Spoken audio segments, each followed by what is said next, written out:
Illinois legalized cannabis for medicinal use, like 9 years ago. In 2020, Illinois started the year with legal recreational cannabis, and the taxes on that can be upwards to 40+%, if not more, depending on the potency.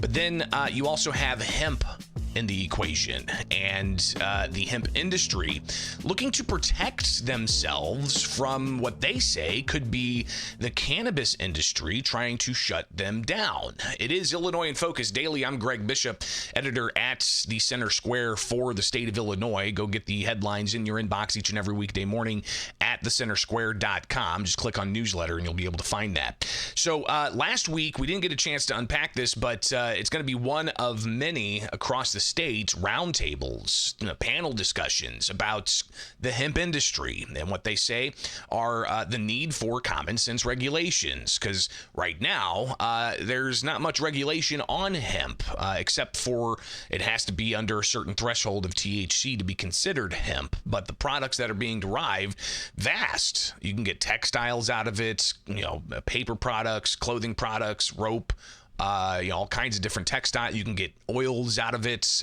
oils that might have some kind of, claims of medicinal use.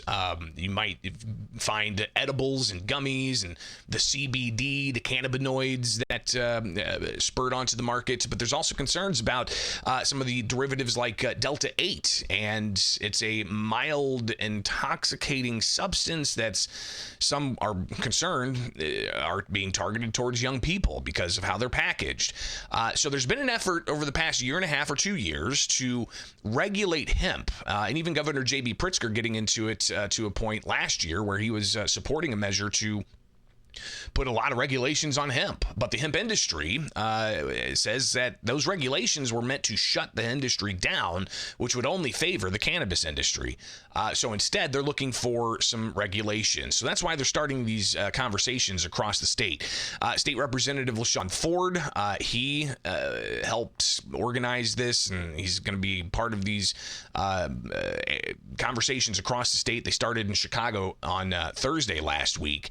And they had one of the panelists from the Illinois Healthy Choices Association, the Illinois Healthy Alternatives Association, Craig Katz. He talked about, hemp versus cannabis. Marijuana and hemp are both parts of the cannabis plant, so it gets a little confusing sometimes for most people to differentiate between those two areas of the same plant. They both derive from the cannabis sativa L plant, and the difference is primarily in the potency of the products. The marijuana products are more potent than the hemp products, and the other difference is that the marijuana products are federally illegal.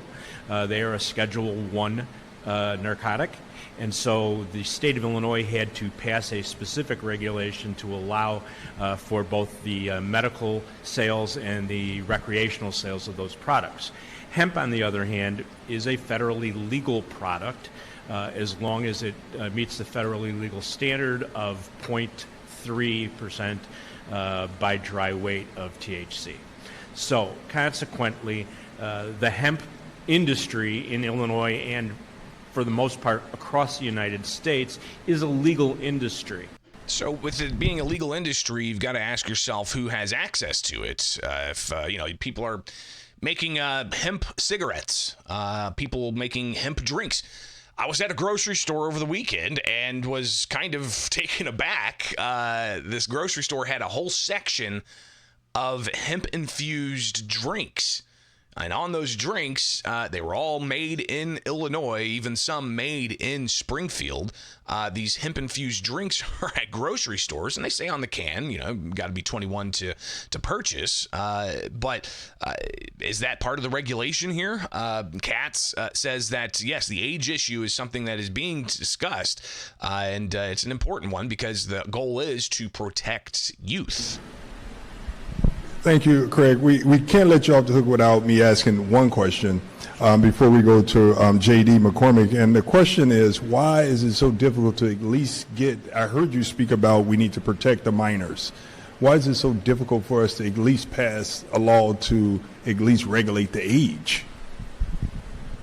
The answer to that question is I honestly can't tell you why I can't get, or we can't get, legislators, whether it's state legislators, federal legislators, local elected officials, on the same page, because it seems to me that it's an issue that no one should object to. Everyone should want to protect children, and that's one of our primary goals, is to protect children.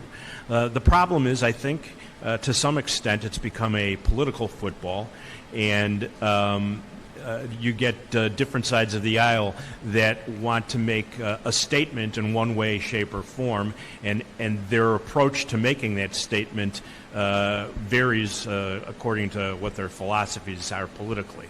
The age gating issue is one of the primary issues, and that is to keep these products available only to people who are 21 years or older, with a possible exception of military veterans between the ages of 18 and 21. Our philosophy on that is if you're old enough to fight for the country, then you should be old enough to make a decision as to what products you can use. Again, that's Craig Katz with the Illinois Healthy Alternatives Association, representing hemp industry actors to get common sense regulations. They say they don't want regulations that ban hemp, because they say that would put out family farms and a whole host of jobs, also profits and economic impact and so on. But what they're pushing for is to be able to still operate, but with some oversight and maybe even some taxation in the mix.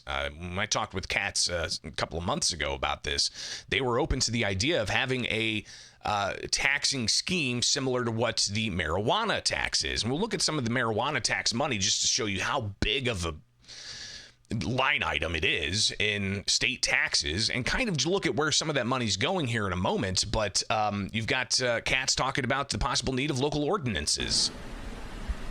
Thank you, Craig. We can't let you off the hook without me. Let me get it. There you go. And so we do that on an individual basis.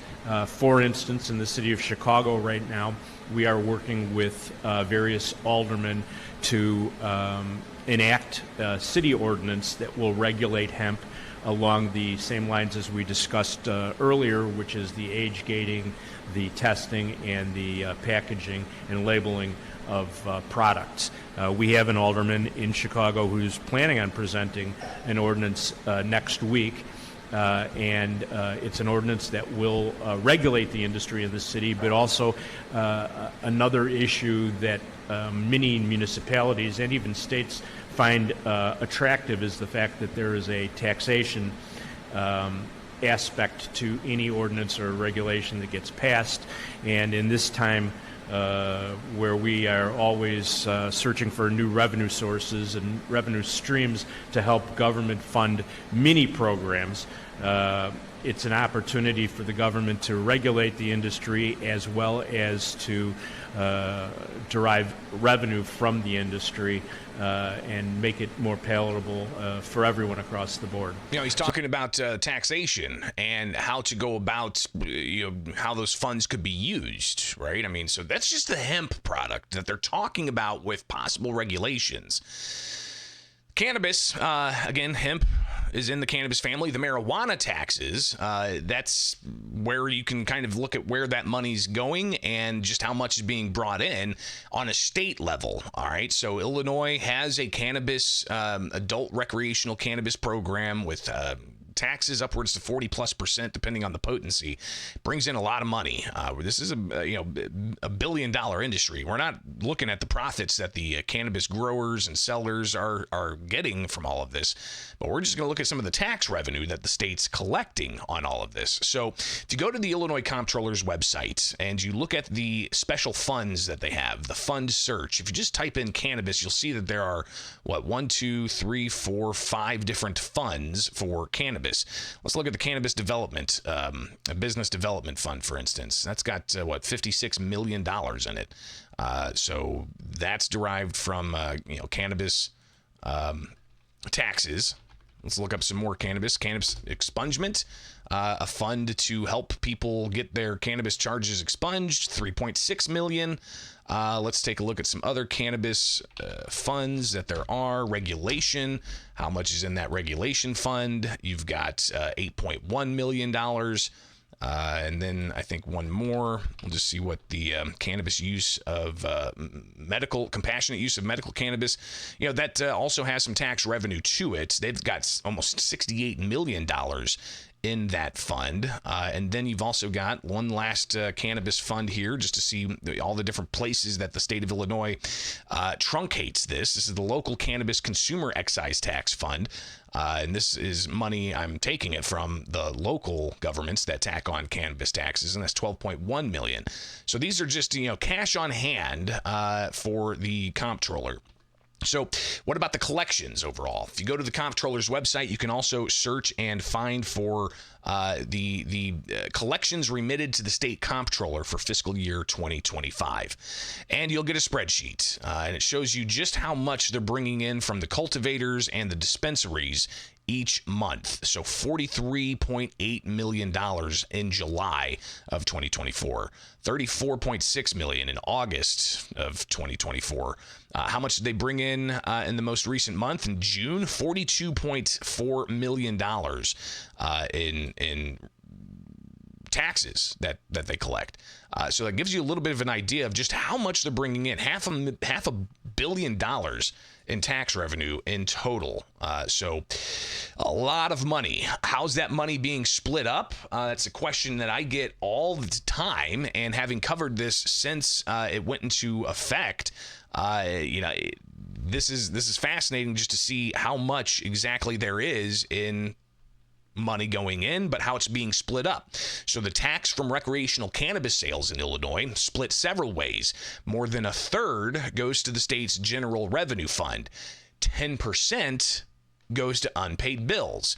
8% goes to law enforcement, and 2% goes to public safety campaigns. So if you're there thinking, all right, he just gave me all those percentages, a third goes to the state debt, 10% goes to unpaid bills, 8% goes to law enforcement, 2% goes to safety campaigns, that leaves about a quarter. Well, nearly a quarter of every cannabis tax dollar goes to community groups through the Restore, Reinvest, and Renew program. What is that program? It's a program that funds nonprofits across the state. Again, if you go to the comptroller's website, you'll be able to see here the Restore, Reinvest, and Renew program, the mission statement, fund programs in Illinois communities that have been harmed by violence, excessive incarceration, and economic disinvestment, administer funding to support and oversee R3 programs in areas of assessment and planning and service delivery. And again, the source of the funds coming from General Revenue Fund and the Criminal Justice Information Projects Fund. And you can see here just some of the dollars and what was projected and what was actually spent in those particular fiscal years. Then you can even go and dig further into the Illinois Criminal Justice Information Authority and all of the different things that they say the program requires. Civil legal aid, economic development, reentry, violence prevention, youth development. You can even see some of the areas that they target, valuing the needs and input of communities that they serve. Programs vary. This is actually a report of the how the funds went in one particular year, and they found that programs valued the needs of the input of communities that they served tailored services to meet those needs, but the program faced implementation delays due to funding administration and COVID-19 challenges. Programs varied greatly in terms of data collection and evaluation capacity. And I think that a couple of those, especially that third one there, varied greatly in terms of data collection and evaluation capacity. That's could be problematic for some people who are wanting some proper oversight and true accountability for how these funds are being used. If they don't really have general data collection that's universal and understood, that could cause some problems with just how successful this particular program is. But regardless, these 400 different applications in 1 year funding 80 community-based programs. And if you look at, again, some of the data that's at the Illinois Criminal Justice Information Authority, they talk about how most applications indicated they were serving Cook and Chicago's southern region. Most assessments and planning applications were proposals for economic development activities, while service delivery applications were more likely to propose youth development programs. The most requested funding amounts were between $100,000 and $499,000. And where did all this go? all the organizations. Initial award, 80 organizations, 22 for assessment and planning activities. The Cook, Chicago, Southern region got the most funded organizations, and nearly half of the organizations proposed service delivery, and you see some of the other conclusions there. So that's kind of just an overview of how the money is brought in the marijuana tax, right? As they have the conversation about how to possibly regulate and tax hemp, and will they have the same type of inflow of revenue? Probably not necessarily equal to, but it could still be more revenue for the state or local governments. So this is going to be an interesting space to see how it plays out in Illinois. Again, as marijuana is illegal federally, right? I mean, there's even lawsuits about whether or not somebody can have their Second Amendment rights taken away for being a recreational cannabis user. So fascinating to see how this is all going to play out. We'll be watching it here with Illinois in Focus Daily, especially when your tax dollars are involved in paying for all of this. And how those dollars are going to be divvied up. All right. Appreciate you guys being with me each and every weekday morning. Don't forget to get the headlines in your inbox. Just go to thecentersquare.com and wake up with us each and every weekday morning here for more Illinois in Focus Daily.